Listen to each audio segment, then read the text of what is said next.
الحمد للہ وکفا والصلاة والسلام علی عبادہ الذین اصطفیٰ خصوصاً علی افضلہم وخاتم النبیین محمد الامین وعلی آلہ وصحبہ اجمعین اما بعد فقد قال اللہ تبارک وتعالی کما ورد فی سورۃ الروم اعوذ باللہ من الشیطان الرجیم بسم اللہ الرحمن الرحیم ظہر الفساد فی البر والبحر بما کسبت ایدی الناس لیذیقہم بعض الذی عملوا لعلہم یرجعون صدق اللہ العظیم رب اشرح لی صدری ویسر لی امری واحلل عقدۃ من لسانی یفقہوا قولی اللہم ربنا الہمنا رشدنا واعذنا من شرور انفسنا اللہم ارنا الحق حقا وارزقنا اتباعہ وارنا الباطل باطلا وارزقنا اجتنابہ آمین یا رب العالمین۔ آپ کے علم میں ہے کہ آج مجھے ایک خاص موضوع پر گفتگو کرنی ہے، اور وہ موضوع ہے موجودہ عالمی حالات اور ان کے پس منظر میں اسلام اور مسلمانوں کا مستقبل۔ اس ضمن میں سب سے پہلے ہمیں معین کرنا ہوگا کہ موجودہ عالمی حالات کیا ہیں۔ ظاہر بات ہے کہ ہر شخص سوچتا ہے، غور کرتا ہے، مشاہدہ کرتا ہے تو اس کے ذہن میں کچھ نہ کچھ نقشہ بنتا ہے کہ آج کل کے حالات کیا ہیں عالمی سطح پر۔ اس میں جو کچھ میں دیکھ رہا ہوں اسے میں آپ کے سامنے رکھ رہا ہوں۔ اس کی 3 سطحیں ہیں میرے نزدیک۔ سب سے پہلی سطح یہ ہے جو سب سے نمایاں ہے، واضح ہے، اکثر لوگوں کے علم میں ہے، اس کے بارے میں کسی تفصیل کی ضرورت نہیں ہے، تاہم اس کا تذکرہ ضروری ہے میری اس موضوع کے اعتبار سے، اور وہ یہ ہے کہ موجودہ دنیا یونی پولر بن چکی ہے، یک قطبی عالم ہے یہ، اور امریکہ، United States of America sole supreme power on earth بن چکا ہے۔ اس کی طاقت کا، حربی طاقت کا، جنگی قوت کا کوئی اندازہ ممکن نہیں، اس لیے کہ وہ ہر موقع پر ایک نیا ہتھیار نکال کر لاتا ہے۔ اس کے ہاں ریسرچ مسلسل جاری ہے، مسلسل جاری ہے۔ افغانستان میں جب جہاد ہو رہا تھا روسیوں کے خلاف تو سٹنگر میزائل پہلی مرتبہ دنیا نے دیکھا اور اس کا مشاہدہ کیا۔ اس سے پہلے کسی کو معلوم نہیں تھا کہ ایسا میزائل بھی ہے جو سیدھے رخ پر جانے کی بجائے اپنے ٹارگٹ کو پرسو کرتا ہے، فالو کرتا ہے۔ پھر جب پہلی خلیجی جنگ ہوئی تو پیٹریوٹ میزائل آ گیا۔ اس سے پہلے کوئی تصور نہیں تھا کہ کوئی انویڈنگ میزائل آ رہا ہو، وہ اسکڈ میزائل ہو اب عراق کا، یا کوئی اور میزائل ہو، ایٹمک ہتھیار لے کر آ رہا ہو، اسے فضا ہی میں تہس نہس کیا جا سکتا ہے۔ ایک پیٹریوٹک میزائل جائے گا اور وہیں پر اس سے ٹکرا کر ختم کر دے گا۔ اب جنگ کے اندر بہت سے نئی چیزیں سامنے آئی ہیں۔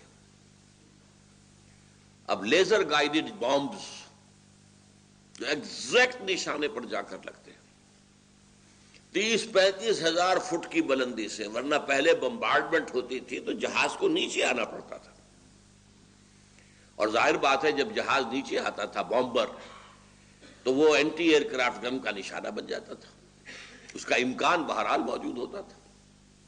اب اس کا سوال ہی نہیں، وہ تو 35 ہزار فٹ کی بلندی سے لیزر گائیڈڈ بم پھینک رہا ہے، وہ جہاں سے لیزر کی شعاع نکلی ہے وہیں جائے گا سیدھا۔ بہرحال یہ صرف میں نے چند مثالیں آپ کو دی ہیں، اس کی حربی قوت کا کوئی اندازہ ممکن نہیں. پھر اس میں تکبر، ایروگنس اس درجے بڑھ چکا ہے کہ اسے نہ تو عدل و انصاف کے جو مسلمہ اصول ہیں ان کی فکر ہے، ان کا کوئی لحاظ نہیں، کوئی فکر نہیں. اپنے بہترین الائز کی رائے کا بھی کوئی لحاظ نہیں.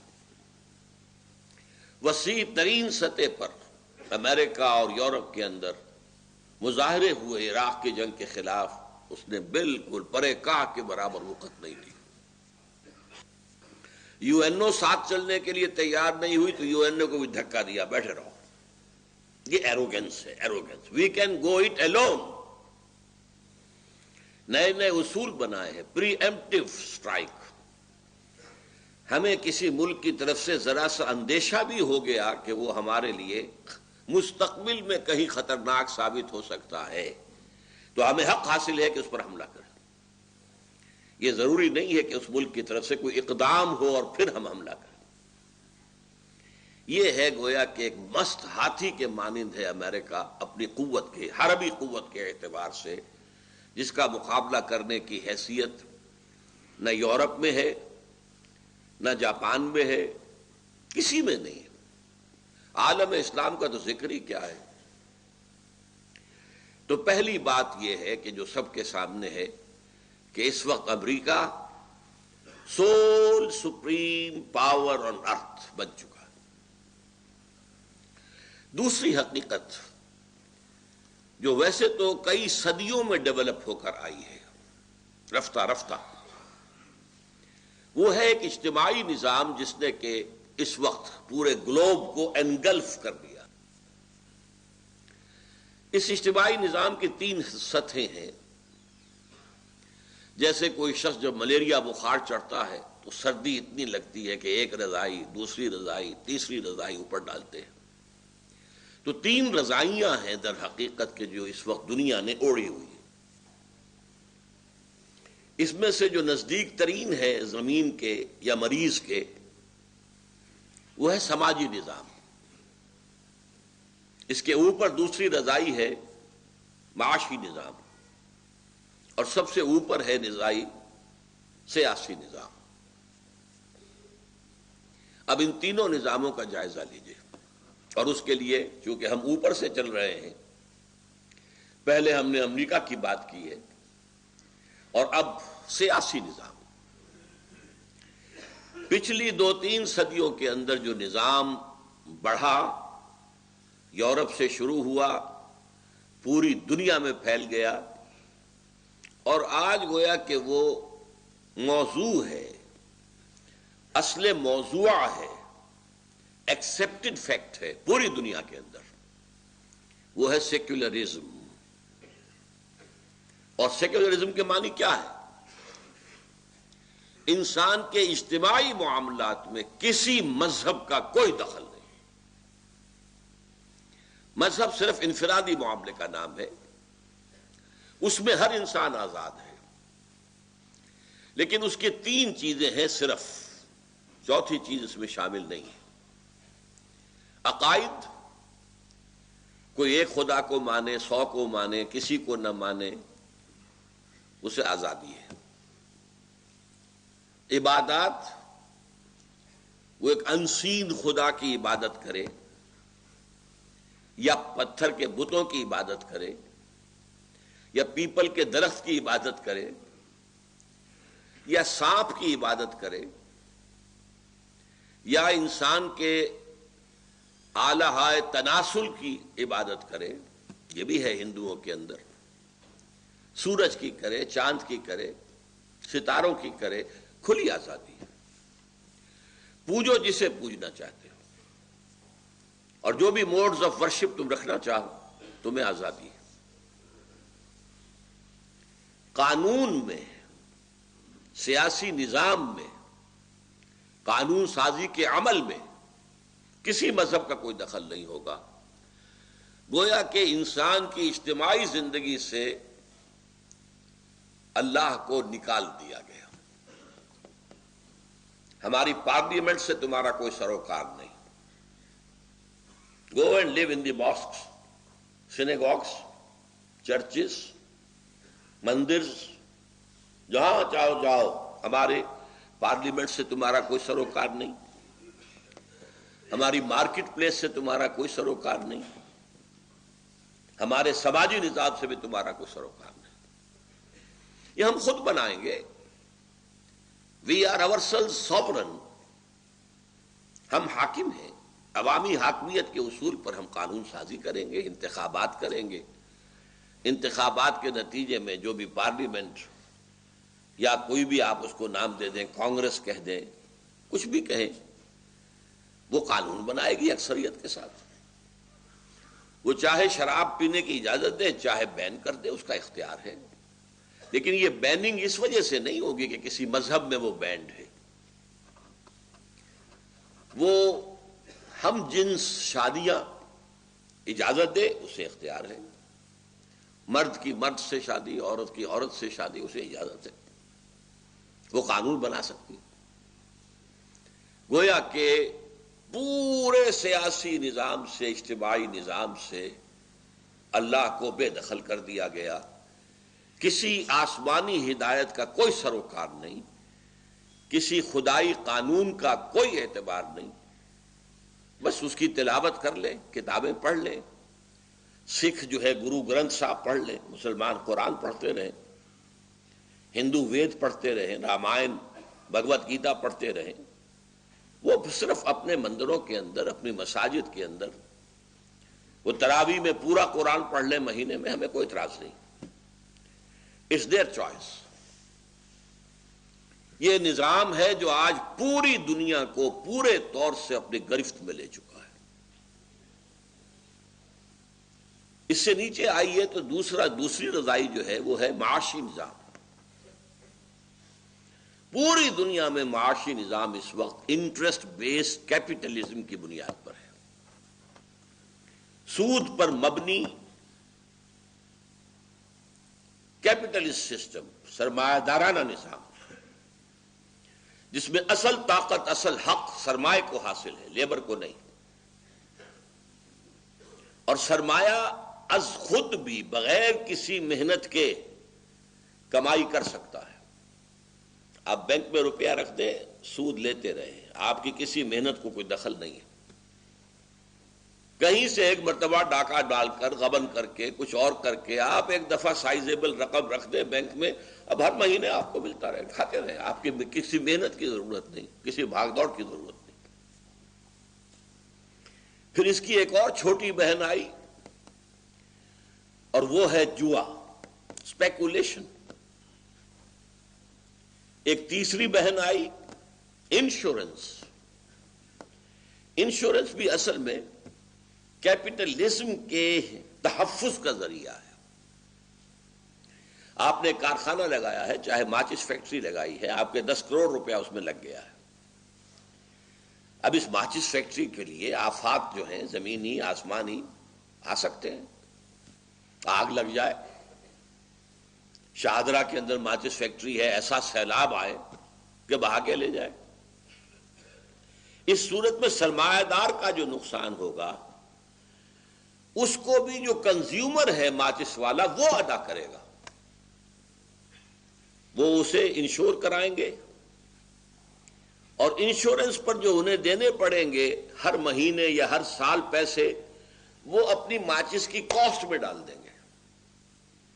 لہذا ہر کنزیومر جو ایک ماچس خرید رہا ہے، اس ماچس کی کاسٹ کے ساتھ ساتھ اس کیپٹلسٹ کی کہ فیوچر کی حفاظت کے بھی پیسے خود دے رہا ہے. یہ تین جو ہیں مل کر ایک معاشی نظام بنتے ہیں. اس معاشی نظام کے خلاف ایک بغاوت ہوئی تھی، اور وہ کمیونزم کا نظام تھا. کمیونزم میں انٹرسٹ ختم ہو گیا تھا. انفرادی ملکیت ہی نہیں تو انٹرسٹ کاہے پر ہوگا؟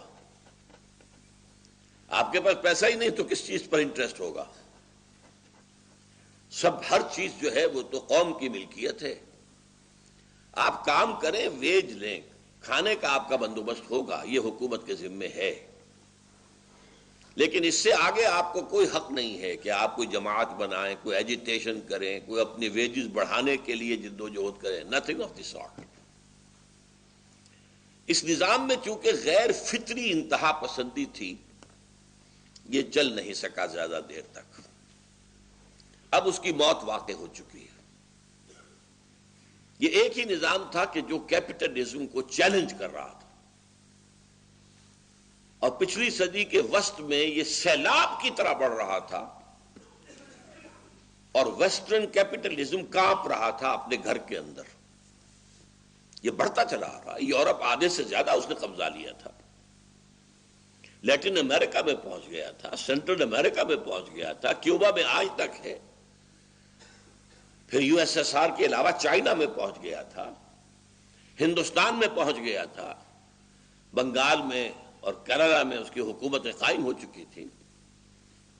پھر اس سے بھی بڑھ کر یہ کہ یو ایس ایس آر جو ہے کانکویسٹ آف دی اسپیس، خلا کی فتح، اس میں بہت آگے نکل گیا تھا امریکہ سے.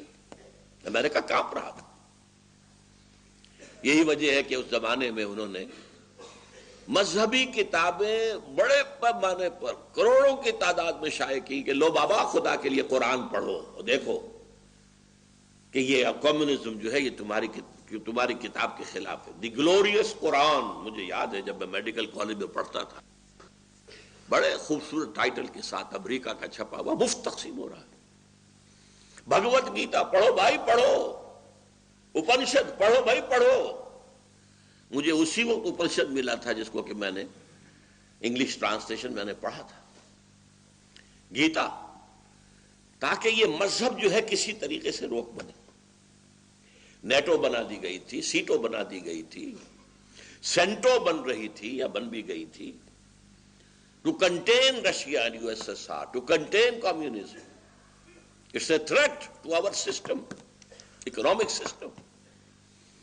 وہ کوئی مذہبی جنگ نہیں تھی، مذہب سے سروکار ہی نہیں تھا. یو ایس ایس آر کے لوگ بھی عیسائی تھے، ویسٹرن یورپ اور امریکہ کے لوگ بھی عیسائی تھے. مذہبی تو کوئی اختلاف تھا ہی نہیں. اتنا ہی اختلاف تھا جتنا مسلمانوں کے مختلف مسلکوں میں ہوتا. یہ کیتھولک ہیں، یہ پروٹیسٹنٹس ہیں، یہ ایسٹرن آرتھوڈاکس ہیں، یہ رشین آرتھوڈاکس ہیں، یہ گریک آرتھوڈاکس ہیں. بس تھے تو کرسچنس. سب کے سب حضرت عیسیٰ کو خدا کا بیٹا مانتے تھے، سب کے سب بائبل پڑھتے تھے. تو مذہب کی کوئی جنگ نہیں تھی. پوری نصف صدی جو کولڈ وار چلی ہے وہ ان دو معاشی نظاموں کے خلاف تھی، اور بالآخر وہ جو چیلنج کرنے والا نظام تھا وہ بیٹھ گیا، ختم ہو گیا. اس کے بٹھانے میں مسلمان کا خون استعمال ہوا. افغانستان میں مجاہد جہاد کے نام پر مسلمانوں نے آ کر اپنا خون دیا، جانیں دی.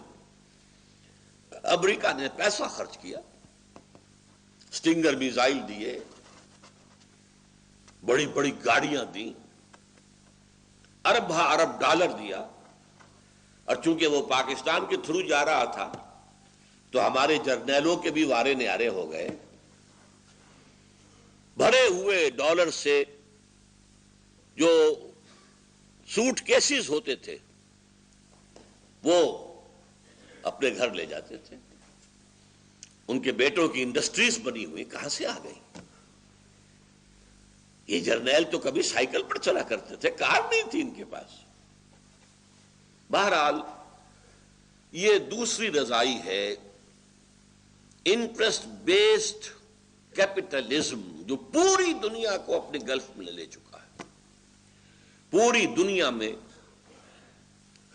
بینکنگ سسٹم ہے بیسڈ آن انٹرسٹ. اب آئیے نیچے تیسری رضائی، سماجی نظام. یہ ابھی پوری طرح جس میں انسانی پر حاوی نہیں ہوئی ہے، پوری طرح ویسٹ میں حاوی ہو چکی. اس کا اصول کیا ہے؟ فری سیکس، مرد اور عورت کی مکمل مساوات، جس طرح چاہیں اپنی سیکشول ارج کو، بس صرف یہ ہے کہ رضامندی ہونی چاہیے. بس جبر نہ ہو. زنا بالجبر قانون ہے، قانون کی خلاف ورزی ہے، لیکن زنا بالرضا کوئی قانون، کوئی خلاف ورزی نہیں، کوئی جرم نہیں. اس کے نتیجے میں فیملی سسٹم برباد. اولاد کو بھی ایک خاص عمر کے بعد بیٹا بیٹی جاؤ نکلو گھر سے، بھائی اپنا خود جا کر بناؤ اور کھاؤ. ہم پر اگر کوئی ڈیپینڈنس تھی تو بس ایک خاص عمر تک تھا. لڑکی ہو لڑکا ہو جاؤ اوپن فیلڈ میں. ظاہر بات ہے کہ پھر اولاد کو ماں باپ کی کیا فکر. بڑھاپے میں ماں باپ کو اولڈ ہاؤسز میں لے جا کر ڈمپ کر دیں گے، رہو یہاں پر کھانا پینا ملتا رہے گا، ہمیں دیکھنا نصیب نہیں ہوگا. زیادہ سے زیادہ کوشش کریں گے کرسمس میں آ کے تمہیں اپنی شکل دکھا دیں، لیکن اکثر و بیشتر بوڑھے والدین کرسمس میں بھی ترستے رہ جاتے ہیں کہ کوئی نہیں آتا انہیں اپنی شکل دکھانے کے لیے. یہ معاشی نظام، یہ سماجی نظام، پردے کا سوال ہی کیا، شرم کا سوال ہی کیا، عصمت و عفت کا سوال ہی کیا، یہ سماجی نظام آج کم سے کم آدھی انسانیت پر تو مسلط ہو چکا ہے. ابھی البتہ کچھ افریقہ اور زیادہ تر ایشیا میں یہ نظام کسی درجے میں برقرار ہے، اگرچہ ہر ملک کی ایلیٹ جو ہے اس نظام کو اختیار کر چکی ہے. اوپر کا طبقہ بے پردگی، فحاشی، عریانی، فری سیکس یہ اختیار کر چکے ہیں. یہی وجہ ہے ڈائیورس، جتنی شادیاں ہوتی ہیں اکثریت جلد از جلد تحلیل ہو جاتی ہیں، ڈائیورس ہو جاتی ہیں. فیملی نظام چلتا ہی نہیں. یہ ہے تیسرا نظام. البتہ جو کمی ہے ابھی مشرقی ممالک میں، اب ایک زبردست تحریک چل رہی ہے مغرب کی طرف سے کہ اس کو بھی ختم کر دیا جائے، یہ بھی ہم جیسے ہو جائیں، ان میں بھی لبرلزم آ جائے، ان میں بھی روشن خیالی آ جائے. کیا ہے میری بیوی زنا کر رہی ہے تو کیا ہے، اس کی مرضی ہے. میری بیٹی آوارہ ہو گئی ہے تو مجھے کیا، وہ اپنے مستقبل کو خود خراب کر رہی ہے، اسے پھر شادی کے لیے مرد نہیں مل سکے گا، وغیرہ وغیرہ. یہ لبرلزم، یہ روشن خیالی، یہ لب، ویمن لب، عورتوں کی آزادی آزادی آزادی. یہ کیا کہ خاندانی نظام میں عورت جو ہے، بیوی جو ہے، وہ شوہر کے تابع ہو. They are equal. اب جب ایکول ہے تو میں بھی رانی تو بھی رانی، کون بھرے گا پانی، برابر ہے. تو پھر ظاہر بات ہے کہ یہ شادی کا بندھن، یہ خاندان کی بندشیں، یہ اس کے اخلاقی جواز کا معاملہ ہے، بے معنی ہے، کوئی تک نہیں. چنانچہ آپ کے علم میں ہوگا کہ 10-15 سال پہلے قاہرہ میں کانفرنس ہوئی، یہی ایجنڈا تھا، عورت کی آزادی کا ایجنڈا. پھر اس کے 5 برس بعد بیجنگ میں کانفرنس ہوئی. اب دیکھیے کس طریقے سے ایشیا اور افریقہ میں اگر کوئی خاندانی نظام کی سینکٹیٹی باقی ہے، کوئی شرم، حیا، عفت اور عصمت کے تصورات باقی ہیں، کوئی خاندانی نظام کا سٹرکچر باقی ہے تو ختم کرو اس کو.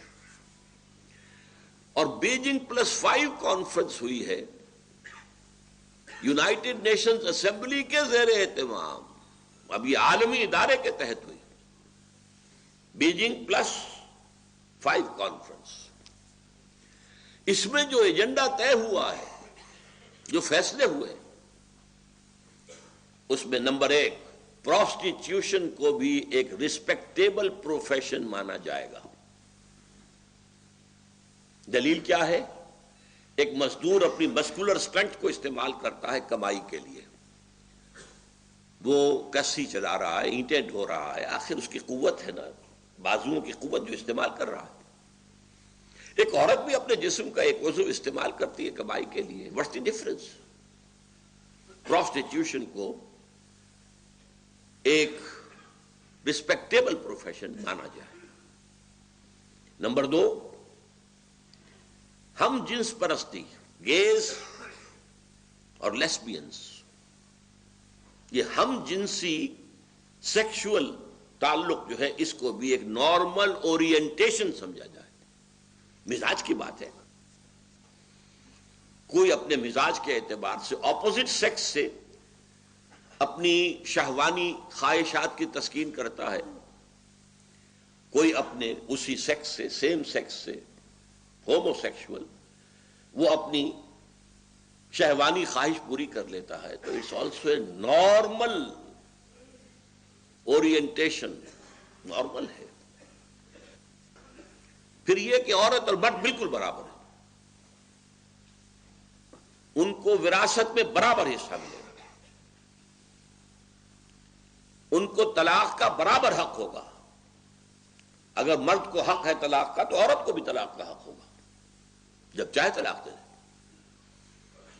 خلا ولا کا کوئی تصور نہیں کہ عورت جو ہے کسی انٹرمیڈیری ادارے کے ذریعے سے خلا حاصل کرے، عدالت سے، برادری کے پنچوں کی مدد سے ان کو کنونس کرے کہ میں اس شخص کے اب نکاح میں نہیں رہ سکتی، یہ اسباب ہیں، نہیں، جب چاہے طلاق دے۔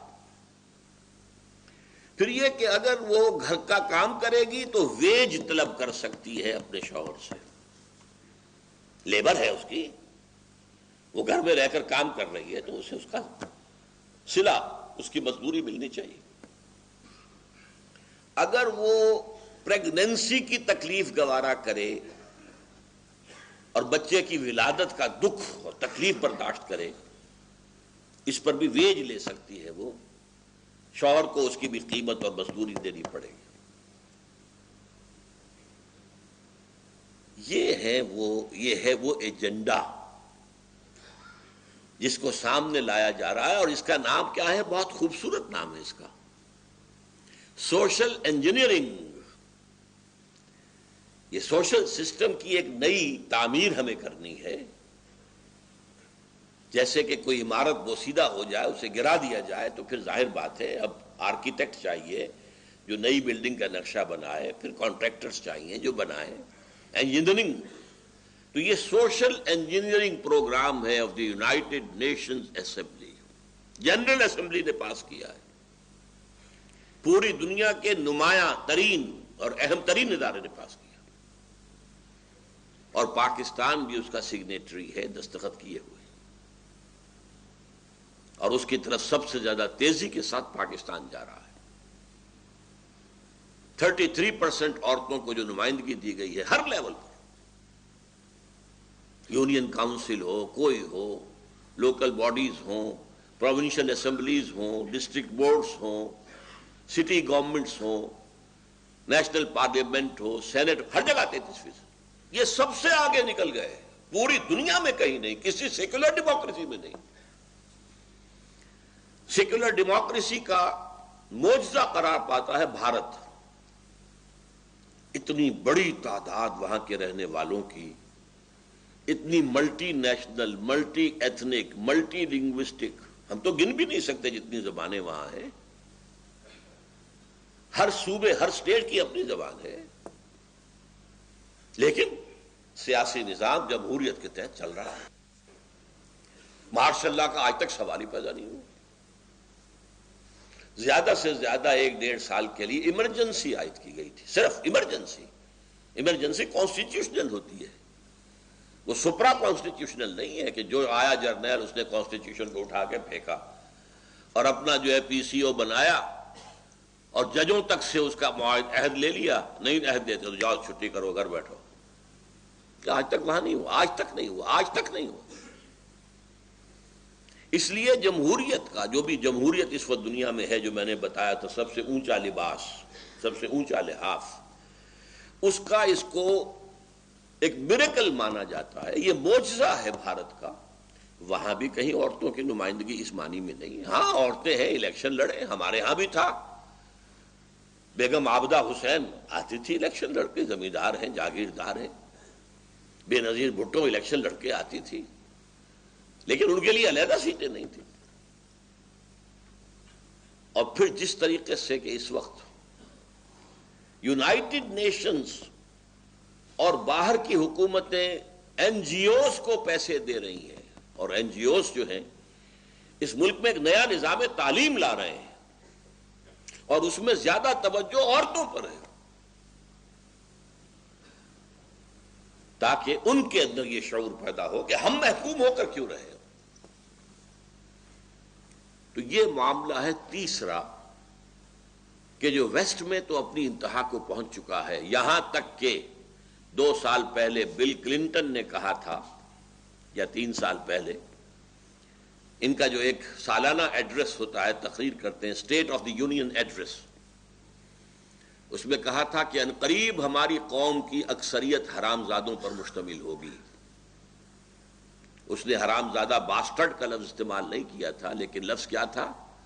Born without any wedlock, بغیر کسی شادی کے بندھن کے، کہ ایک مرد ایک عورت میں شادی کا بندھن ہو، اولاد ہو رہی ہے. اسی کو ہم حرامی کہتے ہیں. اسی کو خود یہودی جو ہے اسی معنی میں معاذ اللہ ثم معاذ اللہ حضرت عیسیٰ کو باسٹرڈ کہتے ہیں. ان کا کہنا یہ ہے کہ یوسف نجار سے رشتہ تو ہو چکا تھا حضرت مریم کا شادی کے لیے، لیکن ابھی شادی نہیں ہوئی تھی، اس سے پہلے وہ انٹرکورس کر بیٹھے، جس سے کہ جیسس کی پیدائش ہوئی. معاذ اللہ ثم معاذ اللہ، نقل کفر نہ باشد، لہذا وہ حرامی ہے. بہرحال یہ تیسرا لحاظ ہے. اب ان تینوں کو جوڑیے. اب بتا چکا ہوں میں 2.5 لحاظ تو پوری دنیا کو گرفت میں لے چکے. تیسرا ہاف جو ہے ابھی پوری طریقے سے امپلیمنٹ ویسٹ میں ہوا ہے، لیکن اب سپر پاور کی پوری طاقت استعمال ہو رہی ہے کہ یہی نظام پوری دنیا میں آ جائے. ہم ایشیا کو ماڈرنائز کرنا چاہتے ہیں. کیا مانی؟ وہاں سیکولر سیاست گہری ہو جائے. عرب میں یہ کچھ قوانین نافذ ہیں شریعت کی بنیاد پر، ایران میں کچھ قوانین نافذ کیے ہوئے ہیں شریعت کی بنیاد پر. تو یہ تو سیکولرزم کی نفی ہو گئی. لہذا ان سب کو ختم کیا جائے. افغانستان میں مذہب کی بنیاد پر ایک قانونی ڈھانچہ کھڑا ہو رہا تھا. We have nipped the evil in the bud. ہم نے گرا دیا، ختم کر دیا. اور اب ہماری ساری قوتیں جو ہے وہ صرف ہوں گی باقی پوری دنیا کے اندر بھی اس نظام کو لانے پر.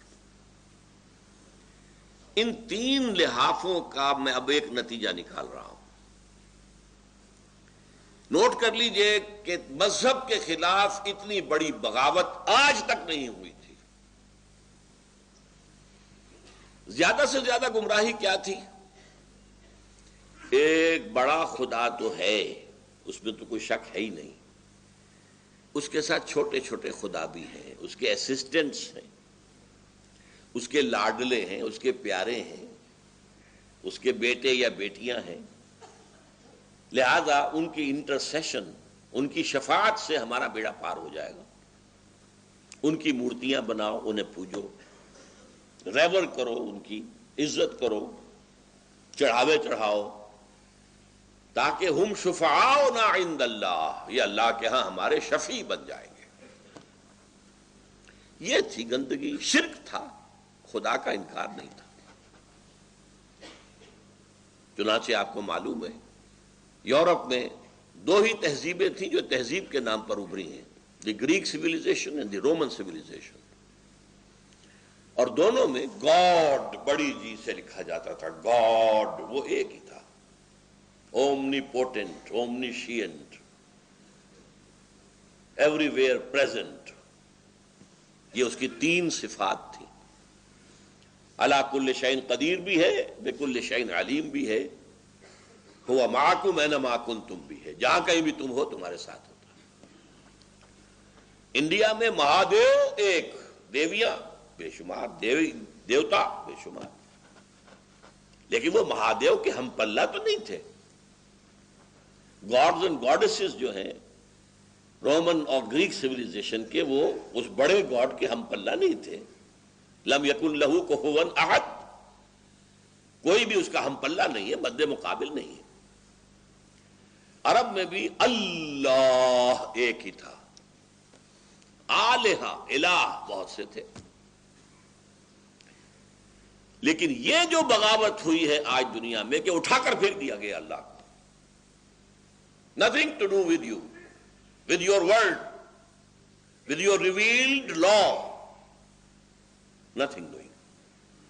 جاؤ رہو مسجد میں، سینیگوگ میں، چرچ میں، لوگ آئیں گے، they will pay respect to you، نماز پڑھ لیں گے.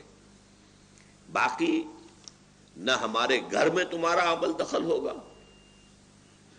نہ ہماری مارکیٹ پلیس میں اور بینک میں کہیں تم داخل ہو سکتے ہو، نہ ہماری سیاست اور ریاست میں، نہ پارلیمنٹ میں، نہ سینٹ میں،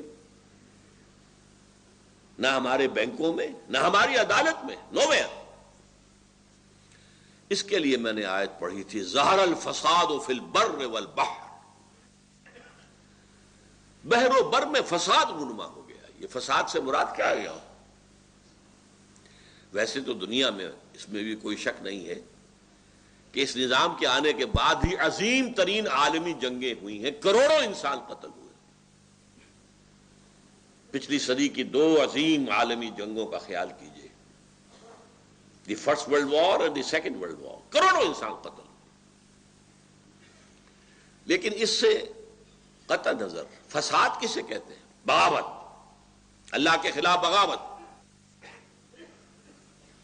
جیسے کہ قرآن مجید میں منافقین سے کہا گیا وَإِذَا قِيلَ لَهُمْ لَا تُفْسِدُوا فِي الْأَرْضِ قَالُوا إِنَّمَا نَحْنُ مُصْلِحُونَ.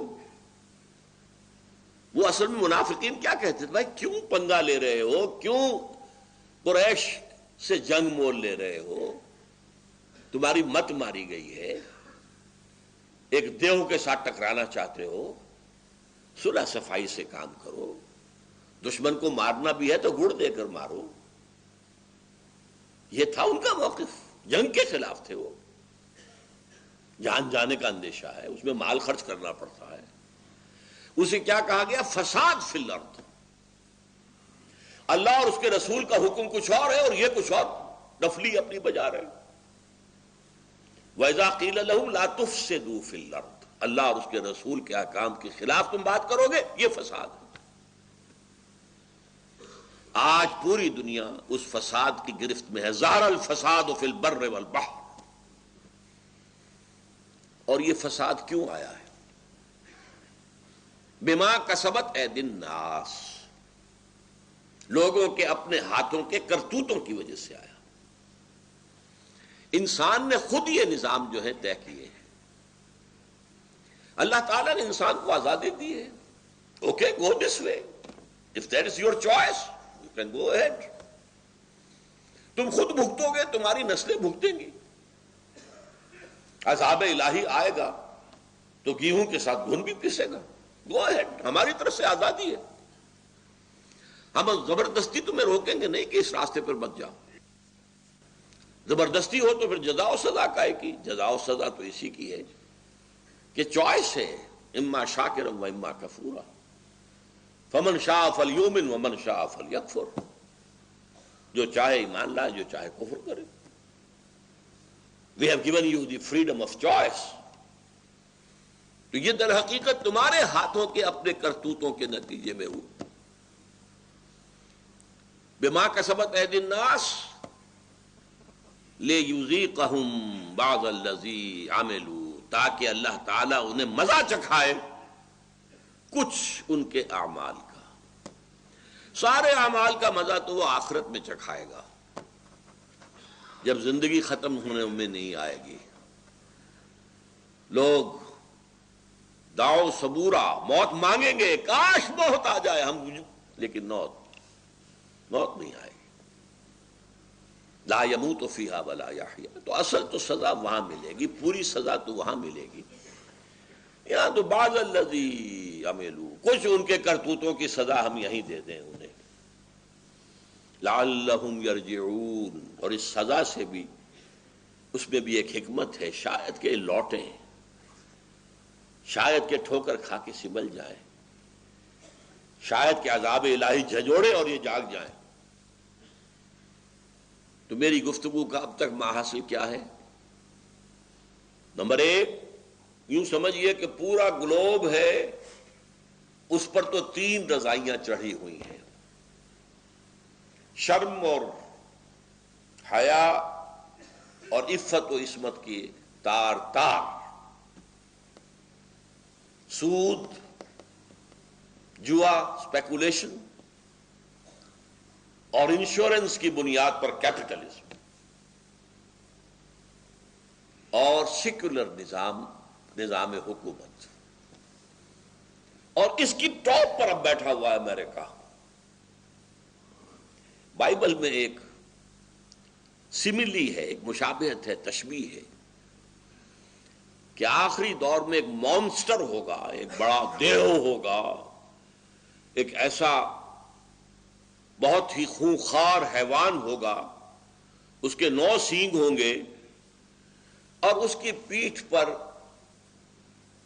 ایک آبرو باختہ عورت بیٹھی ہوگی، اس کی پیٹھ پر سوار ہوگی۔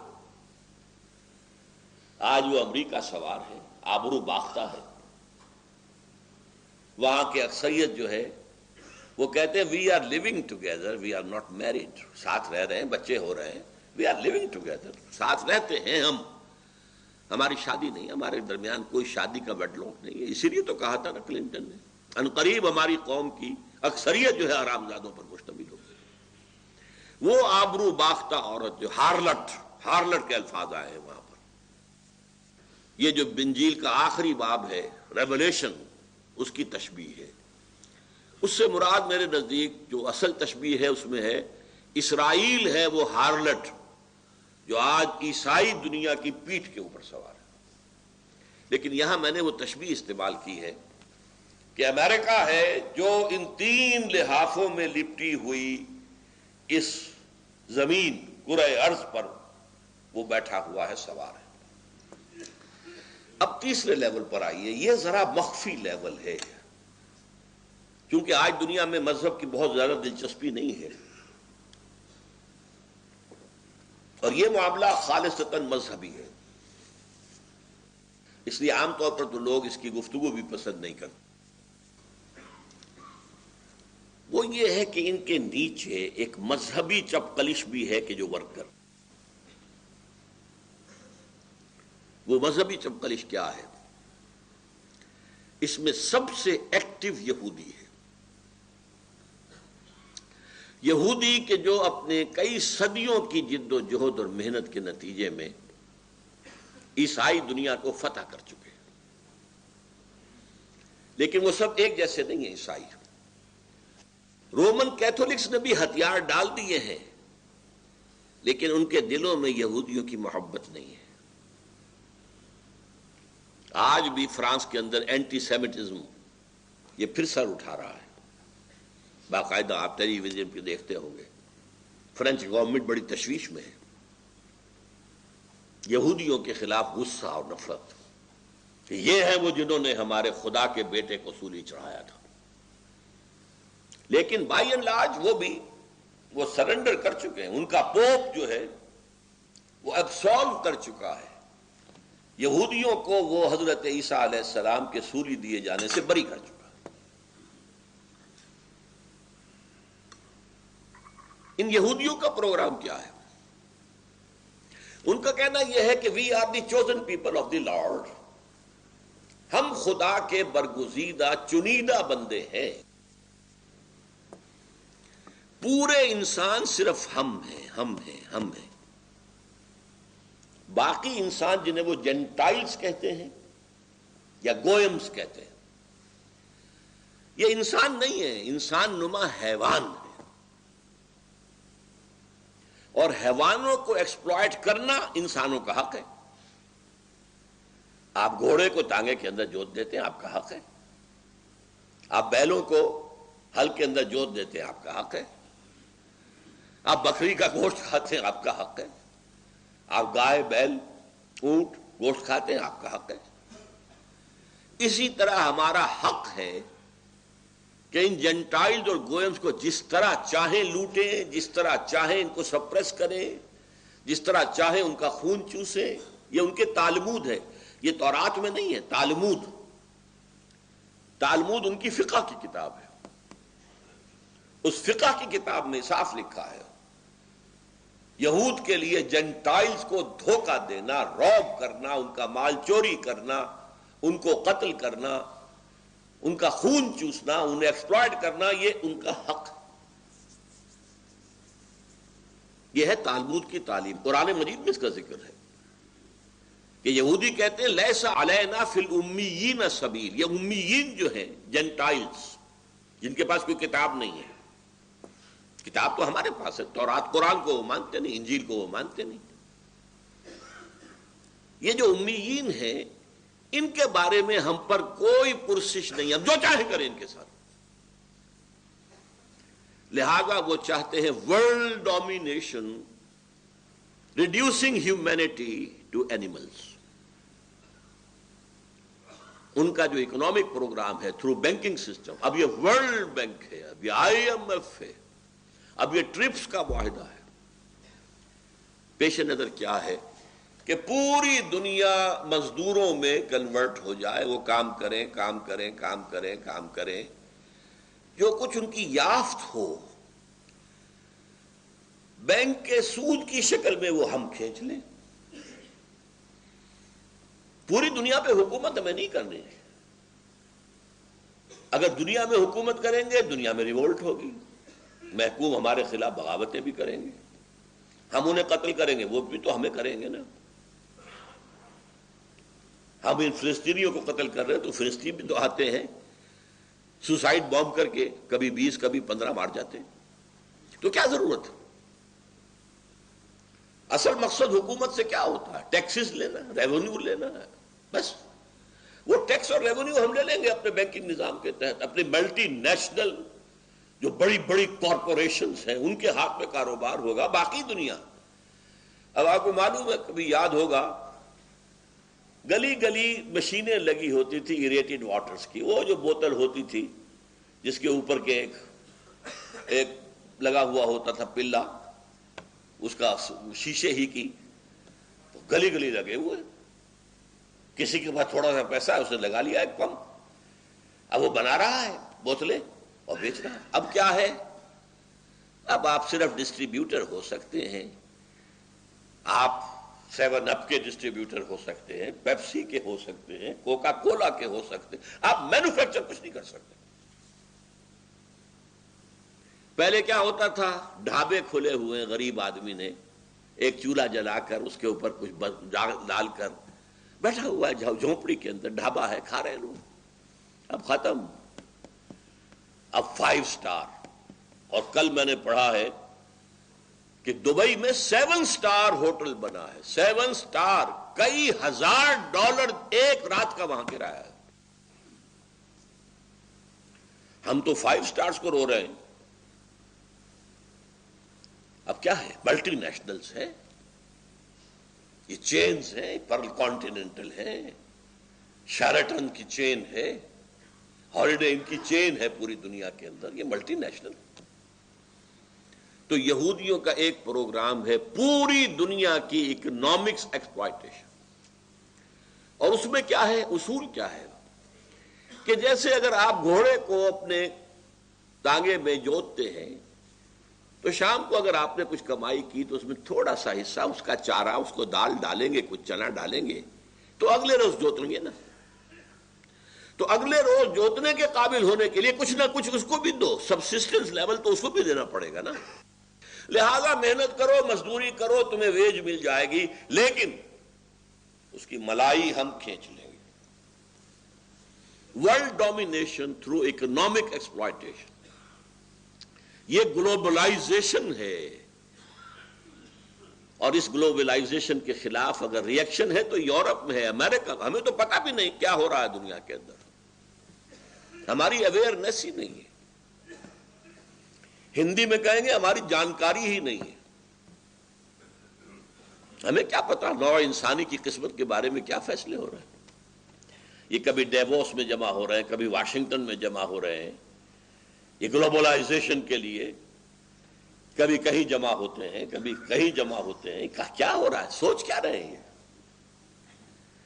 نمبر 2، یہود کے پروگرام میں کیا ہے؟ گریٹر اسرائیل، ایک بڑی مملکت ہمیں ضرور بنانی ہے in the heart of the Arab world. یہ گریٹر اسرائیل ان تمام علاقوں پر مشتمل ہوگا جہاں کبھی یہودی رہے ہیں،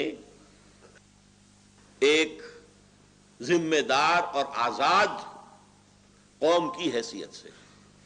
ویسے تو ڈائسپورا میں پوری دنیا میں رہے یہودی نہیں، لیکن اسرائیل، فلسطین، شام، ترکی کا مشرقی اور جنوبی حصہ، مصر کا گوشن یا جوشن جو زرخیز ڈیلٹا ہے، زرخیز ڈیلٹا، اور عراق اور سعودی عرب کا شمالی حصہ جس میں خیبر جہاں یہودیوں کے قلعے تھے اور مدینہ منورہ جہاں 3 قبیلے آباد تھے، ان علاقوں پر مشتمل ایک گریٹر اسرائیل ہمیں بنانا ہے۔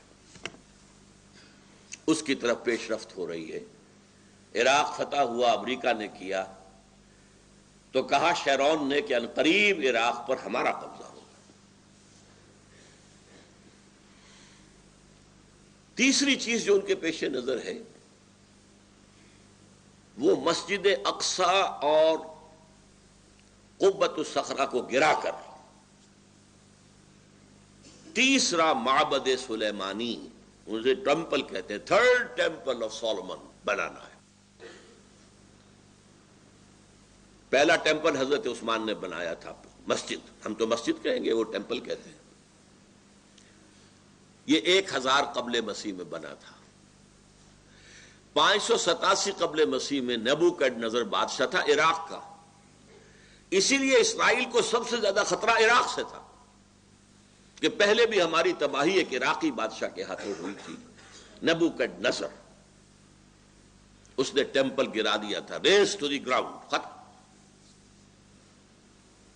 پھر اسے بنایا 150 برس کے بعد۔ پھر سن 70 عیسوی حضرت عیسیٰ علیہ السلام کے حوالے سے ان کے رفع سماوی کے 40 برس بعد پھر رومیوں نے اسے بھی گرا دیا، ٹائٹس رومی، اردو یا عربی میں تیتوس لکھتے ہیں اسے، توئے واو سین تیتوس، ٹائٹس۔ اور سن 70 سے آج تک وہ گرا پڑا ہے، تقریباً 2000 برس،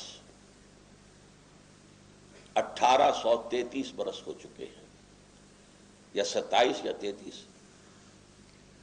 وہ گرا ہوا۔ اب ہمیں دوبارہ بنانا ہے اسے، اور اس کی جگہ پر چونکہ مسجد اقصی بنا دی گئی تھی، اور اس کی جگہ پر ہی اس پتھر پر، اس چٹان پر جہاں سے حضور کا شب معراج کے اندر آسمانی سفر شروع ہوا تھا، اس پر اموی خلیفہ عبد الملک بن مروان نے ایک قبہ، ایک گنبد بنا دیا تھا۔ اگر آپ کبھی BBC وغیرہ میں دیکھتے ہیں، یروشلم سے کوئی نمائندہ بات کر رہا تو پیچھے کیا ہوتا ہے؟ بہت بڑا قبہ سنہری، وہ ہے القبۃ الصخرہ۔ ان دونوں کو ہم گرائیں گے اور اپنا تیسرا معبد، تیسرا ٹیمپل تعمیر کریں گے، اور اس میں پھر لا کر 2 کام کریں گے۔ اینیمل سیکریفائس کا دوبارہ آغاز ہوگا۔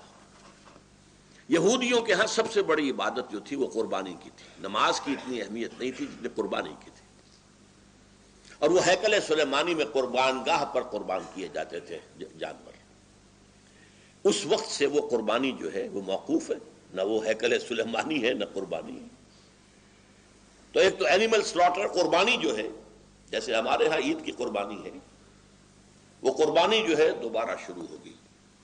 اور نمبر 2، حضرت داؤد کا تخت جو ہے لا کر جما دیا جائے گا، اور وہاں سے ان کا مسایہ حضرت مسیح نہیں، جس مسایہ کے وہ منتظر ہیں جن کی پیشین گوئیاں تھیں تورات کے اندر، اور ان پیشین گوئیوں کے مصداق حضرت مسیح آئے۔ حضرت مسیح کو انہوں نے مانا نہیں، باسٹرڈ قرار دیا، کافر قرار دیا، مرتد قرار دیا، اور اپنے بس پڑتے سولی پر چڑھا دیا۔ یہ دوسری بات ہے اللہ نے کیا کیا، لہذا ان کی سیٹ ویکنٹ ہے، دی مسایہ از یٹ ٹو کم، اور جب وہ مسایہ آئے گا تو وہ اس تخت داؤد پر بیٹھ کر پوری دنیا پر حکمرانی کرے گا۔ یہ ہے یہود کا موقف۔ اور اس میں ایک چیز کا اضافہ کر لیجئے، اس میں انہیں عیسائیوں سے کوئی اندیشہ نہیں ہے، عیسائیوں کو کیپچر کر چکے ہیں۔ اب اگر انہیں نظر آتی ہے مخالفت تو صرف مسلمانوں سے نظر آتی ہے۔ اس اعتبار سے مسلمانوں کے سب سے بڑے دشمن اس وقت دنیا کے اندر یہودی ہے۔ ان کو کہیں قوت، سیاسی قوت حاصل نہ ہونے پائے۔ یہ ہے یہودیوں کا پروگرام۔ اب آئیے عیسائیوں کی طرف۔ عیسائیوں میں سب ایک جیسے نہیں ہیں، لیسو سواء، برابر نہیں ہے سب کے سب۔ جیسے ہم کہتے ہیں نہ ہر زن زنست و نہ ہر مرد مرد، خدا پنج انگوش یکساں نہ کرد۔ ان میں جو پروٹیسٹنٹ فرقہ ہے، جس کا امام پہلے تھا برطانیہ اور اب ہے امریکہ، اور یہ ایک نسل ہے جس کو کہتے ہیں اینگلو سیکسن۔ تو ویسٹ کی ایک اصطلاح ہے وائٹ اینگلو سیکسن پروٹیسٹنٹس۔ یہ سب یہود کے پشت پناہ ہیں، مددگار ہیں، عیسائی۔ بلکہ یہاں تک کہ یہ یہودی جو مذہبی یہودی ہیں، ان سے بھی زیادہ اسرائیل کے اس وقت سپورٹر ہیں۔ یہ ہمیں بتایا تھا ایک یہودی عالم نے، یہ آج سے کچھ 6 سال پہلے تنظیم اسلامی نارتھ امریکہ کا کنونشن تھا ہوسٹن میں۔ وہاں ہم نے ایک سیشن رکھا تھا جس میں ایک عیسائی کو ایک یہودی کو بھی بلایا تھا۔ تو ایک پروفیسر ایمیریٹس، بڑا بوڑھا یہودی بھی آیا تھا، ڈاکٹر وشو گراڈ۔ اس نے 2 باتیں عجیب کہی تھی، اور میں پھر اس سے اسی وجہ سے بعد میں علیحدہ بھی ملا۔ ایک تو میں حیران ہوا کہ اس نے کہا Islam is the ideal religion for whole of mankind except the Jews. گویا کہ عیسائیت کی نفی، ہندو مت کی نفی، ہر چیز کی نفی، بس سوائے یہودیت کے۔ دوسری بات یہ کہی کہ اسرائیل کو تو ہم سپورٹ تو نہیں کرتے، اسرائیل کو تو یہ یہاں کے عیسائی سپورٹ کر رہے ہیں۔ ساری اکانومی انہیں امریکہ سے ملتی ہے، ساری مدد انہیں، 5 ارب تو انہیں ہر سال مل جاتا ہے، 5 ارب ڈالر۔ باقی جب کوئی کام امریکہ کہتا ہے یہ یوں کرو، چلاؤ پیسے۔ 10 ارب کا معاملہ تھا جب اس بش کا باپ تھا، سینئر بش، 10 ارب وہ مانگ رہے تھے سیٹلمنٹ کے لیے کہ ہم یہاں پہ یہودیوں کو سیٹل کرنے کے لیے آبادیاں بنائیں، پیسے دو، 10 ارب چاہیے ہمیں۔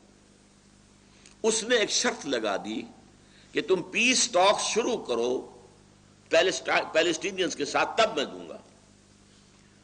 یہودی ناراض ہوئے، پیچ و تاب کھائے، لیکن ماننی پڑی اس وقت شرط۔ لیکن اس کی سزا یہ دی اس کو کہ اگلے الیکشن میں 0 ہو گئے، 10 ارب لے لیے، بدلہ اسے چکا لیا۔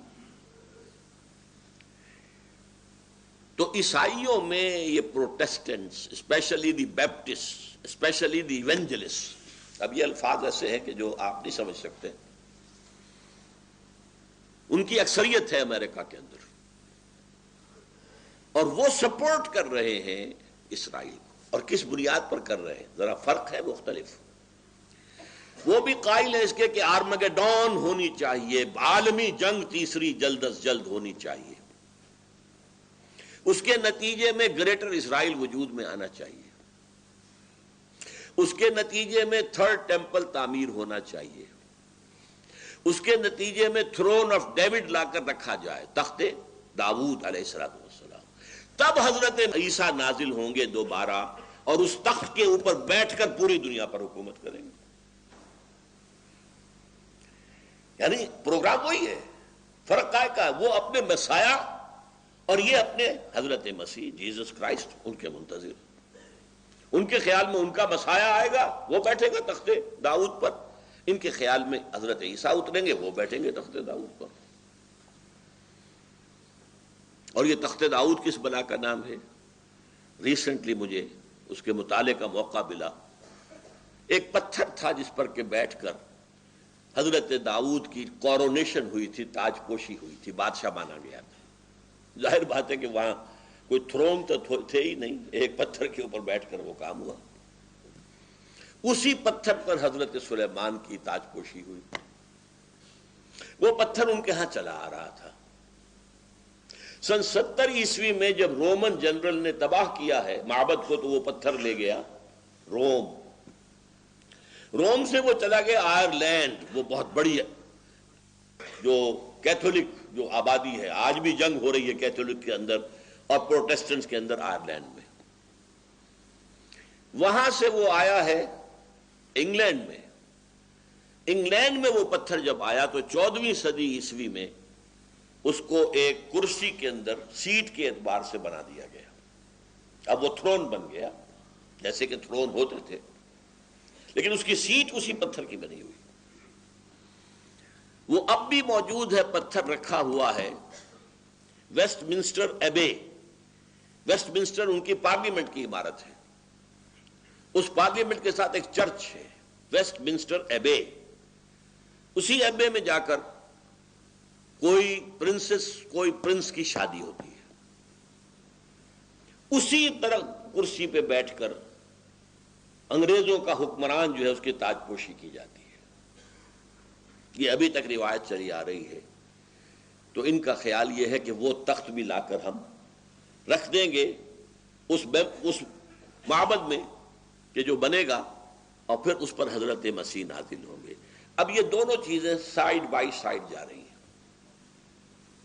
تھوڑا سا اختلاف اگر ہے تو یورپین جو مین طاقتیں ہیں، یورپ، سینٹرل یورپ کی اصل قوتیں کون سی ہیں؟ فرانس اور جرمنی۔ باقی چھوٹے چھوٹے ملک ہیں۔ انگلینڈ وہ ویسے بھی مین یورپ سے تو علیحدہ ہے، وہ تو ایک جزیرہ ہے، اور ویسے بھی وہ زمیمہ ہے یو ایس اے کا۔ اس حوالے سے یہ جو ہیں یہاں کیتھولک آباد ہے، جو کہ پوپ کو مانتے ہیں اپنا سربراہ۔ پروٹیسٹنٹس کا کہنا ہے کہ یہ جو اختلاف ہے، جرمنی اور فرانس ایک طرف، عراق کی جنگ کے اندر وہ شامل نہیں ہوئے، علیحدہ رہے، یہ اختلاف صرف سیاسی نہیں ہے، صرف عالمی سطح پر اپنے آپ کو ایسرٹ کرنے کا مقابلہ نہیں ہے، بلکہ یہ اختلاف مذہبی بھی ہے۔ وہ کیتھولکس ہیں، یہ پروٹیسٹنٹس ہیں، اور پروٹیسٹنٹس جو ہیں یہ کیتھولکس کو کافر کہتے ہیں، انفیڈلز، اور پوپ کو شیطان کہتے ہیں۔ ان کا ایک رسالہ نکلتا ہے ماہنامہ فلاڈلفیا سے، امریکہ سے، ٹرمپٹ، کچھ عرصے سے میں اس کو دیکھ رہا ہوں۔ ان کا کہنا یہ ہے کہ اصل میں اس وقت جو یورپ ایک ہو رہا ہے، یہ معاملہ سیاسی نہیں ہے، مذہبی ہے، اور پوپ اس کے درمیان میں ہے۔ اصل موونگ جو طاقت ہے وہ پوپ کی ہے، اور یہ پوپ واقعتاً ایسا ثابت ہوا ہے کہ جس نے موو کیا ہے پوری دنیا میں۔ اس سے پہلے پوپ اپنے گھر میں بیٹھا رہتا تھا ویٹیکان میں، باہر نہیں نکلا، اور یہ پوپ بڑھاپے کے باوجود سخت ترین کہاں کہاں گیا۔ یہ چاہتا ہے ہولی رومن امپائر دوبارہ دنیا میں ریوائیو کرنا، وہ ہولی رومن امپائر جو پوری یورپ پر چھا گئی تھی، اور افریقہ اور ایشیا کے بھی بہت سے علاقوں کے اوپر چھائی ہوئی تھی، شمالی افریقہ اور مغربی ایشیا۔ اس ہولی رومن امپائر کو قائم کر کے، اور یہ یورپ کی قوتیں جو ہیں یہ چاہتی ہیں کہ یہ فلسطین کو فتح کرے، اسرائیل بھی ختم، پیلسٹینین سٹیٹ بھی ختم کرے، اور ایک رومن کیتھولک حکومت وہاں پر قائم کرے۔ اسی لیے ایک مرتبہ میں نے دیکھا تھا نیوز ویک میں ایک جملہ بڑا پیارا تھا فلسطین کے بارے میں، too small a geography but too big a history. 5000 سال کی تاریخ اس سے وابستہ ہے، یہی حضرت ابراہیم تھے، اسحاق تھے، یعقوب تھے،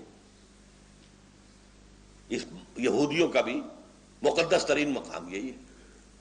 عیسائیوں میں حضرت عیسیٰ یہیں پیدا ہوئے، یہیں سولی چڑھے ان کے عقیدے کے مطابق، یہی انہوں نے تبلیغ کی گیلیلی اور مختلف علاقوں میں.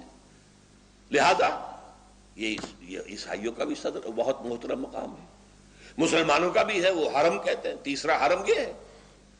پہلا حرم حرم مکی، دوسرا حرم حرم مدنی، تیسرا حرم حرم الحرم الشریف، یہ مسجد اقصی. یہاں سے حضرت محمد صلی اللہ علیہ وسلم کا اسینٹ ٹو دی ہیون، آسمان کی طرف ان کی جو بلند جانے کا معاملہ تھا، یہاں سے شروع ہوا تھا. لہذا ٹو اسمال جیوگرافی ہے کتنا؟ ہماری ریاست بھاولپور جو ہوتی تھی اتنا ہے کل، اس سے زیادہ رقبہ نہیں ہے. لیکن تاریخ اور مذاہب کا کانفلوئنس. لہذا اب آپ دیکھیے، یہودیوں کا نقشہ یہ ہے، عیسائیوں کا نقشہ یہ ہے، کیتھولکس کا نقشہ یہ ہے کہ وہ یہاں ایک رومن کہتے، جیسے انہوں نے تیمور وہاں اس کو تقسیم کرا کر اور وہاں ایک رومن کیتھولک حکومت قائم کی ہے. نائجیریا میں جو شدید ترین فساد مسلمانوں میں اور عیسائیوں میں ہوئے ہیں، وہاں بھی عیسائیوں کا اصل مقصد ایک رومن کیتھولک حکومت قائم کرنا ہے. اور پروٹیسٹنٹس کا یہ الزام ہے، میں نے ایک مرتبہ دکھایا بھی تھا، اس جو ٹرمپٹ کا ایک مضمون، اس نے عنوان قائم کیا تھا دی لاسٹ کروسیڈ، آخری کروسیڈ اب ہونے والا ہے، ساری یورپی قوتیں جمع ہو کر حملہ کریں گی اور یہاں عیسائی حکومت قائم کریں گی. کروسیڈ کس لیے تھا؟ اور نوٹ کیجئے، پہلے کروسیڈ کب شروع ہوئے تھے؟ سیکنڈ ملینم، یہ کہتے ہیں 1000 سال کو ملینم کہتے ہیں. پہلا ملینم ختم ہو گیا 1000 سال بعد حضرت عیسیٰ کے. دوسرا ملینم شروع ہو گیا 1001 سے. دوسرے ملینم کے شروع میں کروسیڈ شروع ہوئے اور 1099 میں انہوں نے بیت المقدس کو فتح کر لیا. اب یہ تھرڈ ملینم شروع ہوا ہے نا، 2000 سال کے بعد، 2001 سے شروع ہو گیا ہے تھرڈ ملینم. اور اس کے شروع میں یہ آخری کروسیڈ ہوگا کہ یورپ کے رومن کیتھولک قوتیں فلسطین پر حملہ آور ہوں گی اور یہاں ایک رومن کیتھولک حکومت قائم کرنا چاہیں گے. یہ ہے مذہبی خدبد. اور اس میں ایک بات آخری اور نوٹ کر لیجئے، رومن کیتھولکس کا اور پروٹیسٹنٹس کا آپس میں مذہبی کتنا ہی اختلاف ہو، اور فرانس کا اور جرمنی کا سیاسی اور عسکری اعتبار سے امریکہ سے کتنا ہی اختلاف ہو، ایک چیز پر وہ متفق ہے. ایک تو فلسطین کو ٹوٹل کو آزاد کرانا مسلمانوں سے، اور نمبر 2، مسلمانوں کے اندر جو یہ دماغ میں خناس پیدا ہو گیا ہے کہ ہمارا ایک نظام ہے، ہم اپنا نظام قائم کریں گے، اس کو ختم کرنا، واش آؤٹ کرنا. اس پس منظر میں اب آپ ایک بات سوچئے، بہت اہم بات ہے. صدر بش نے بھی کہا اور بھی کہتے ہیں Americans, we are not against Islam, we are not going to war against Islam, we want a war within Islam. اس کا کیا مطلب ہے؟ اسلام 2 ہے. ایک اسلام مذہب ہے، ایک خدا کو مانتے ہیں، اس کی نماز پڑھتے ہیں، اس کے حکم پر روزہ رکھتے ہیں، اس کے حکم کے مطابق حج کرتے ہیں، عمرہ کرتے ہیں، زکوٰۃ بھی دیتے ہیں جن کو اللہ توفیق دیتا ہے. ان کے عقائد ہیں، ان کے کچھ سیریمنیز ہیں، عیدیں ہیں، عید الاضحیٰ ہے، عید الفطر ہے، ان کے کچھ سوشل کسٹمز ہیں، ریچولز ہیں. بچہ پیدا ہوتا ہے تو عقیقہ کرتے ہیں، شادی کرنی ہو تو نکاح ہوتا ہے، اور نمبر 3، کوئی مر جائے تو دفن کرتے ہیں، جلاتے نہیں ہیں. یہ ہے مذہب. شراب نہیں پیتے، سور نہیں کھاتے، یہ مذہب ہے. ایک اسلام ہے دین، اس کا ایک سیاسی نظام ہے، اس کا ایک معاشی نظام ہے، اس کا ایک سماجی نظام۔ ہماری ساری جنگ اسلام ایز اے دین کے خلاف ہے، اسلام ایز اے مذہب کے خلاف نہیں ہے۔ تو ان کا کہنا پارشلی ٹرو ہے، ہم مذہب اسلام کے خلاف نہیں ہیں، اور اس کی وہ گواہیاں دیتے ہیں۔ دیکھو تم یہاں آتے ہو اور یہاں کالوں کو گوروں کو کنورٹ کر لیتے ہو، ہم نے کبھی اعتراض کیا؟ تم یہاں آتے ہو، ہماری چرچز ہماری سینیگوگز خریدتے ہو، مسجد بنا لیتے ہو، ہم نے کبھی اعتراض کیا؟ تم نمازیں پڑھتے ہو، ہم نے اعتراض کیا؟ یہ ضرور ہے کہ آپ ورکنگ ٹائم میں نہیں پڑھ سکتے، کبھی کبھی وہ لوگ ان میں سے اتنے کنسیڈریٹ بھی ہوتے ہیں، ورکنگ ٹائم میں بھی وہ وقت دے دیتے ہیں کہ عصر کی نماز پڑھ لو، ظہر کی پڑھ لو، ورنہ عام مسلمان وہاں مجبور ہے کہ لنچ کا جو آتا ہے 1 گھنٹے کا وقفہ، اسی میں وہ ظہر اور عصر پڑھ لیتے ہیں، اور پھر گھر جا کر مغرب اور عشاء۔ لیکن ہمارا اعتراض کوئی نہیں، روزے رکھتے ہو، ہمیں کوئی اعتراض نہیں۔ تو اسلام سے تو ہماری جنگ نہیں ہے، اسلام ایز اے مذہب we are ready to embrace, بلکہ رمضان میں ہم وائٹ ہاؤس میں افطاری بھی دے دیں گے، بلا لیں گے بہت سے لوگوں کو، آؤ بھائی افطار کر، اور عید کے موقع پر کوئی کومومریٹو جو ہوتے ہیں سٹیمپ وہ بھی ایشو کر دیں گے، یہ تہوار تو تمہارا ہے اور یادگاری ٹکٹ ہم جو ہے ایشو کر رہے ہیں۔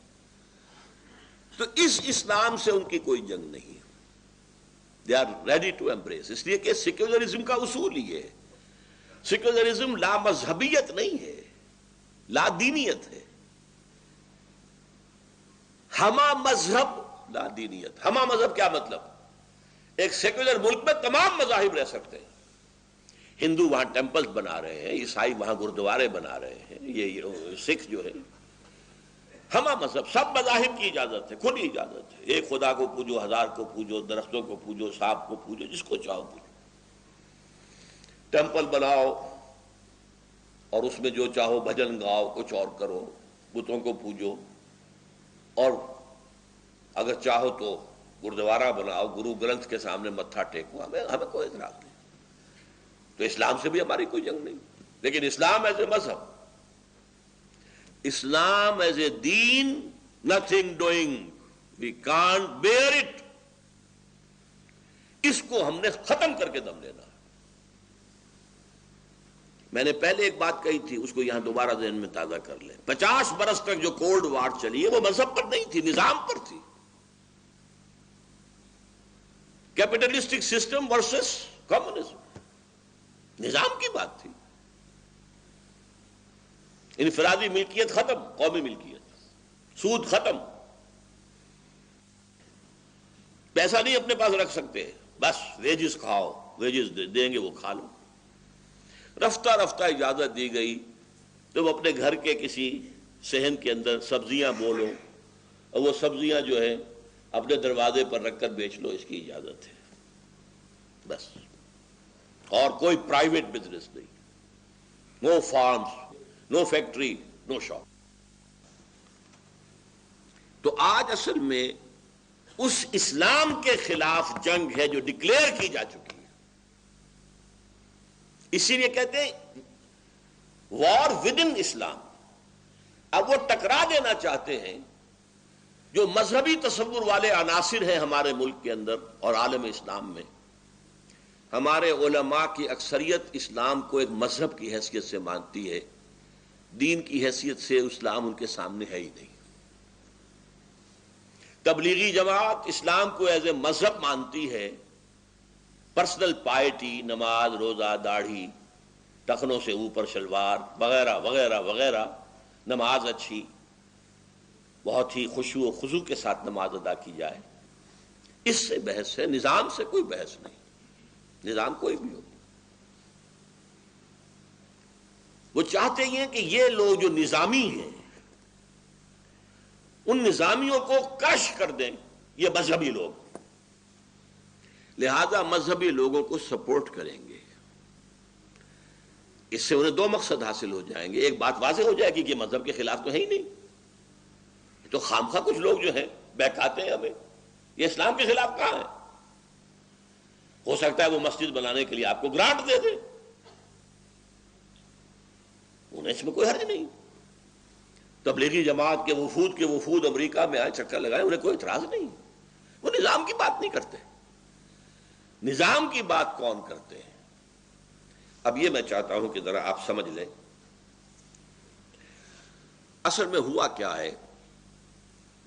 آج سے نصف صدی قبل، کہیں 300 برس سے، کہیں 200 برس سے، کہیں 100 برس سے یورپ کی کولونیل پاورز عالم اسلام پر قابض تھیں۔ ہمارے ہاں انگریز تھا، ملایا وغیرہ کے اندر ولندیزی تھے، مصر میں انگریز تھے، شام میں انگریز تھے، شام میں فرانسیسی تھے، عراق میں انگریز تھے، لیبیا میں اطالوی تھے، موریتانیہ اور صحرا جو ہے اس میں اسپینیڈز تھے، وغیرہ وغیرہ۔ یہ جو کولونیل پاورز تھیں انہوں نے ہمیں دبایا ہوا تھا، اور اس وقت ہمیں جو مذہبی آزادی تھی وہ مذہبی آزادی تھی، دین کی نہیں۔ دین تو ان کا تھا،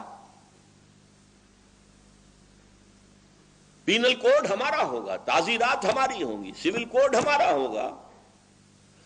زیادہ سے زیادہ انہوں نے رعایت کی تھی ہمارے ساتھ، بہت بڑی رعایت۔ تم اپنے فیملی لاز پر عمل کر سکتے ہو، نکاح جیسے چاہو کرو، طلاق جیسے چاہو دو، سارے فتوے اپنے مولویوں سے لے لو، ہمیں کوئی فکر نہیں ہے۔ ہمارے پاس بھی آؤ گے تو ہم پوچھ لیں گے تم شریعت کا حکم چاہتے ہو یا رواج کا؟ تم رواج کا کہو گے ہم اس کے مطابق فیصلہ کر دیں گے، شریعت کا کہو گے اس کے مطابق۔ محمدن لا ایک پارسی کی لکھی ہوئی کتاب تھی۔ اسی طرح وراثت، تمہیں آزادی ہے، تم صرف بیٹوں کو دینا چاہو تمہیں آزادی ہے، صرف بڑے بیٹے کو دینا چاہو تمہیں آزادی ہے، تم بیٹیوں کو بھی دینا چاہو تمہیں آزادی ہے۔ وہ بھی پوچھ لیا کرتے تھے کہ آپ وراثت کے بارے میں شریعت کا فیصلہ چاہتے ہیں یا رواج کا؟ اور ہمارے بڑے زمیندار کھڑے ہو کے کہتے ہیں رواج کا، شریعت ہمیں نہیں چاہیے، بیٹیوں کو حصہ دے دیں۔ نہیں، بہرحال یہ ہے، حالانکہ یہ بھی سیکولرزم کے خلاف ہے۔ آج امریکہ میں آپ کو فیملی لاز کی اجازت نہیں ہے، وہاں رہیں گے تو ان کے فیملی لاز کے مطابق آپ کو رہنا ہوگا، طلاق وغیرہ کے معاملے میں، جو ان کا قانون ہے۔ اور یہی بھارت زور لگا رہا ہے، بی جے پی کے جو ان کا منشور ہے، مینیفیسٹو، اس کا سب سے اہم حصہ کیا ہے؟ CCC، کامن سول کوڈ، خاندانی قانون، فیملی لاز ایک ہوں گے۔ یہ کیا کہتے ہیں مسلمان جب ہمارے ساتھ کہتے ہیں کہ ہم ایک قوم ہے، سیکولرزم ہے، ہمیں سیکولرزم چاہیے، سیکولرزم میں تو قوم ایک ہوتی ہے، قوم ایک ہے تو فیملی لاز ایک ہونے چاہیے۔ یہ کیا نکاح طلاق کے ان کے اپنے حصول ہیں؟ بہرحال انگریز نے ہمیں رعایت دے رکھی تھی کہ فیملی لاز، میرج لاز، اور یہاں تک کہ وراثت بھی تم اپنے مطابق کر سکتے ہو۔ لیکن جب یہ بستر طے ہونا شروع ہوا کولونیلزم کا، ولندیزی چلے گئے، ملایا سے، سماٹرا سے جو اب انڈونیشیا کہلاتا ہے، ملیشیا سے، انگریز نے بستر باندھا ہندوستان سے، فرانس نے بستر طے کیا شام سے، برطانیہ کو اٹھا کر پھینک دیا صدر ناصر نے میڈیٹرینین میں، وہ خود نہیں گیا تھا، اٹھا کر پھینکا تھا۔ لیبیا سے چلا گیا اٹلی وغیرہ وغیرہ، موراکو وغیرہ سے فرانس چلا گیا۔ تو ایک خیال پیدا ہوا مسلمانوں کے ایک خاص طبقے میں، ہمارا بھی تو ایک نظام ہے نا، یہ انگریز کا لایا ہوا نظام بھی ایک نظام تھا، یہ فرانسیسیوں کا دیا ہوا نظام بھی ایک نظام تھا، ہمارا بھی تو ایک نظام ہے اسلام کا، ہم کیوں نہ اس کو نافذ کریں؟ یہ اصل میں آزادی کا ثمرہ تھا کہ مسلمانوں میں ایک سیلف کانشسنس پیدا ہوئی۔ دے ڈسکورڈ اسلام ایز اے دین۔ تو تحریکیں ابھری، مخزومی پارٹی انڈونیشیا میں، جماعت اسلامی انڈو پاکستان میں، فدائین ایران میں، الاخوان المسلمون عرب ورلڈ میں، یہ ساری تحریکیں کیا تھی کہ اسلام دین ہے، دین اپنا غلبہ چاہتا ہے، ہم دین کو غالب کریں۔ لیکن دو فیکٹرز ایسے تھے جس کی وجہ سے، بلکہ تین، آج تک کہیں کامیابی نہیں ہو سکی۔ پہلا فیکٹر یہ تھا کہ انگریز ہوں، فرانسیسی ہوں، اطالوی ہوں، انہوں نے اپنے 100، 150، 200 سالہ دور میں جو حکومت کی تھی، جو نظام تعلیم بڑھایا تھا، اس سے جو ان ملکوں کی ایلیٹ کلاس تھی وہ ان کے رنگ میں رنگی گئی تھی، انہی کی تہذیب، انہی کی بولی، انہی کی زبان، انہی کا لباس، انہی کا ذہن، انہی کی سوچ، انہی کی فکر، انہی کا فلسفہ، اور جب گئے ہیں تو حکومت ان کے حوالے کر کے چلے گئے، گویا کہ بائی پراکسی انہی کی حکومت جاری رہی۔ اور اس طبقے کے نزدیک بھی اسلام صرف مذہب ہے، وہ دین اسلام سے واقف ہی نہیں ہے، چاہے وہ پرویز مشرف ہوں اور چاہے وہ فاروق لغاری ہوں اور چاہے وہ کوئی ہو۔ دوسری بات، ان مسلمان تحریکوں نے طریقہ کار غلط اختیار کیا۔ اسلام ایک نظام کی حیثیت سے حضور نے برپا کیا تھا، اور یہ دوبارہ ہو سکتا ہے تو صرف حضور ہی کے طریقہ کار پہ ہو سکتا ہے۔ انہوں نے سمجھا وہ تو آؤٹ آف ڈیٹ ہے، پرانا ہے، چلو الیکشن میں حصہ لو، اس سے اسلام نافذ کریں گے۔ اس میں ناکامی ہوئی تو گولی چلانی شروع کر دی، فلاں کو مار دو، فلاں کو مار دو، سادات کو مار دو، سادات مر گیا تو حسنی مبارک آ کے بیٹھ گئے۔ ابھی کل پرسوں میرے پاس ایک نوجوان آیا تھا کہ میرا دم گھٹ رہا ہے، میں چاہتا ہوں پرویز کو قتل کر دوں۔ میں نے کہا تمہارا دماغ خراب ہے، ایک پرویز کو قتل کرو گے تو اور کوئی پرویز آ کے بیٹھ جائے گا، فائدہ کیا ہوگا؟ کہاں تبدیلی ہوئی ہے؟ حکومت فوج کے ذریعے سے کوئی تبدیلی ہوئی آج تک؟ اس اعتبار سے یہ غلط میتھوڈالوجی جو ہے اس نے ان تحریکوں کو کہیں کامیاب نہیں ہونے دیا۔ اب ان دو اعتبارات سے اچھی طرح سمجھ لیجئے۔ نمبر ایک، ہمارے عوام کے ذہنوں پر علماء کا جو تسلط ہے، لہذا وہ تصور دین سے واقف ہی نہیں ہے، وہ اسلام کو ایز اے مذہب جانتے ہیں۔ نمبر دو، یہ جب بستر لپٹے ہیں استعمار کے، تو جو نیچے حکومتیں بنی ہیں وہ انہی کے تربیت یافتہ لوگ تھے، تربیت دادا لوگ تھے، چاہے آئی سی ایس آفیسرز تھے اور چاہے وہ بڑے بڑے لینڈ لارڈ تھے جن کے بچوں کی تعلیم مغرب میں ہوئی ہے۔ پھر پگاڑا صاحب بھی تو، یہ دونوں بھائی لے جائے گئے تھے ان کے والد کو پھانسی دینے کے بعد انگلینڈ میں، وہاں ان کی تربیت ہوئی ہے نا۔ اور بھی جتنے بڑے بڑے جاگیردار ہیں ان کے بچے تو وہاں تربیت حاصل کر کے آتے ہیں جہاں سے ان کی برین واشنگ کر دی جاتی ہے۔ اور تیسرے، دینی تحریکوں کی غلط میتھوڈالوجی، یا بیلٹ یا بولٹ، دونوں غلط، یکساں غلط۔ اب میں اپنی گفتگو ختم کر رہا ہوں اس بات پر، اس پورے پس منظر میں یہ بات واضح ہے کہ اس وقت اسلام اور مسلمانوں کا مستقبل بہت تاریک ہے، بہت تاریک ہے، بہت تاریک ہے۔ امریکہ جیسی سپر پاور، عالمی تہذیب کے 3 لحاف اور دینی مذہبی سطح پر عیسائیت اور یہودیت کا گٹھ جوڑ اور دشمنی اسلام سے، اور تیسرا اس ٹرائنگل کے اندر شامل ہو گیا ہندوستان، مشرکین، ان کی قوت، ان کی طاقت، ذرائع ابلاغ پر ان کا قبضہ، نظام تعلیم کو اب جو نیا رنگ دے رہے ہیں این جی اوز کے ذریعے سے، ان سب کے ہوتے ہوئے الرغم اسلام ایز اے دین کم سے کم مستقبل قریب میں اس کا کوئی امکان نظر نہیں آتا۔ ہاں، اسلام ایز اے مذہب وہ باقی رہے گا۔ ملا کو جو ہے ہند میں سجدے کی اجازت، ناداں یہ سمجھتا ہے کہ اسلام ہے آزاد۔ اسلام آزاد نہیں ہوگا، ہاں مذہب اسلام موجود رہے گا. البتہ یہ صرف مستقبل قریب کی بات ہے. مستقبل بعید میں کیا ہونا ہے؟ ناز اتنا نہ کریں ہم کو ستانے والے، اور بھی دور فلک ہیں ابھی آنے والے. Tables will be turned. یہ کب ہوگا، کیسے ہوگا، اس موضوع پر اب میں گفتگو کروں گا. میرا آج کا جو ہے خطاب، اس کے ویڈیو یا آڈیو آپ حاصل کریں، دوبارہ سنیں، سہ بارہ سنیں، بار بار سنیں، لوگوں کو سنائیں، تاکہ انہیں جانکاری ہو، انہیں معلوم ہو دنیا میں ہو کیا رہا ہے، کون سی قوتیں ہیں، اور اسلام بطور دین کس دور سے ہدف بن چکا ہے ان تمام ورلڈلی پاورز کا، چاہے وہ امریکہ ہے اور چاہے وہ یورپ کا سینٹرل حصہ. ان سب کا ٹارگٹ اسلام ایک دین کے اعتبار سے ہے. اقول قولی ھذا واستغفر اللہ لی ولکم ولسائر المسلمین والمسلمات.